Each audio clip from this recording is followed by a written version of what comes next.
Bonjour à tous et bienvenue dans cette vidéo du blog Entrepreneur Formation. Je voulais partager avec vous cette vidéo. Récemment, Dusan a publié une vidéo concernant les résultats de son étude de test marketing qu'il a réalisée avec Didier Bonneville-Roussy. Ces résultats de cette étude sont vraiment intéressants et je voulais partager avec vous mes conclusions et mon avis sur celle-ci. En fait, il a posé 4 questions dans son questionnaire à de nombreux entrepreneurs pour essayer de comprendre pourquoi tant d'entrepreneurs échouaient malgré le fait qu'ils aient suivi certaines formations. Alors la première question était: quelle est la raison principale qui explique que vous n'avez pas encore atteint le succès espéré sur Internet? Et plusieurs choix, donc le manque de structure, le manque de concentration, la procrastination, les problèmes d'état d'esprit. Deuxième question demandait de développer brièvement le problème principal. Ensuite, il demandait dans lesquels de ces domaines avez-vous l'impression d'agir un peu au hasard. Et donc là, il y avait plusieurs choix, comme la structure du site, la composition de l'offre, les publicités, le trafic, communication par email, le copywriting. Et enfin, il demandait qu'est-ce qui, selon vous, vous permettrait de débloquer votre situation définitivement et enfin d'atteindre les résultats espérés. Donc si vous n'avez pas participé à cette étude très intéressante, je vous invite à le faire par le lien qui est sur mon article, parce que cette étude en fait continue et les résultats seront remis à jour. Pareil, si vous n'avez toujours pas vu la vidéo qui donne les résultats, je vous invite à la regarder parce qu'elle est vraiment très intéressante et on y apprend beaucoup de choses.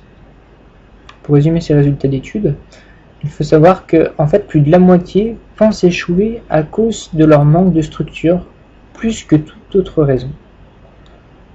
Et le deuxième point qu'on peut en tirer, c'est que 97,7% des entrepreneurs font des choses au hasard dans leur entreprise.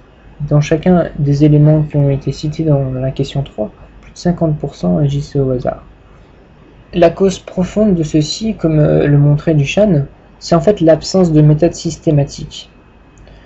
Dusan montre bien que la majorité des cours marketing ne fonctionnent pas car ils ne partagent pas de stratégie.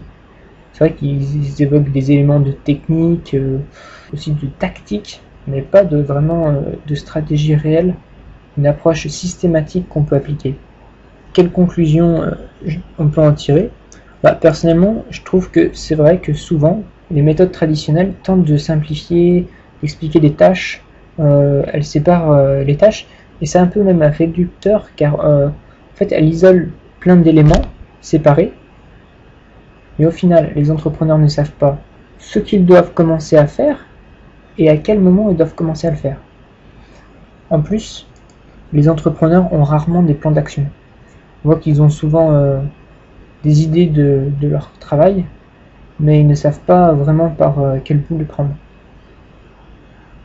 Souvent aussi, j'ai remarqué que les entrepreneurs, et c'est ce que reflète cette étude, suivent des modes sans penser vraiment au risque pour leur entreprise et pour le temps qu'ils passent à les faire.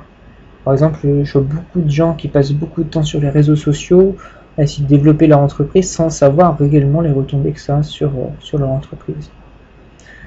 Et enfin, il y a beaucoup d'entrepreneurs qui ignorent beaucoup de choses dans leur entreprise. Par exemple, beaucoup ne savent même pas combien d'audience ils ont par mois, combien d'audience ils arrivent à convertir en prospects, ou combien de ces prospects ils arrivent à convertir en clients.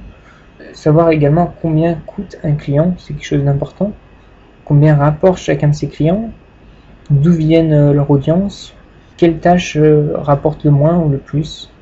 Ils ne savent pas en fait ce qui marche ou ce qui ne marche pas, mais ils font plutôt ce qu'ils ont envie de faire, sans savoir combien ça va leur rapporter vraiment pour leur entreprise. Et c'est quelque chose que je trouve vraiment dommage. Et ça dénote bien en fait de l'absence de méthode systématique dans leur entreprise. Enfin, si j'ai un conseil à vous donner, si vous n'avez pas de méthode systématique dans votre entreprise et que vous faites des choses au hasard, comme beaucoup, c'est de tester ces choses que vous faites et surtout d'analyser les résultats que vous obtenez pour en tirer le meilleur parti. Voilà, en tout cas, j'espère que cette vidéo vous a plu et j'espère qu'on se retrouvera dans d'autres vidéos bientôt sur le blog Entrepreneur Formation. vous souhaite une bonne journée. À bientôt.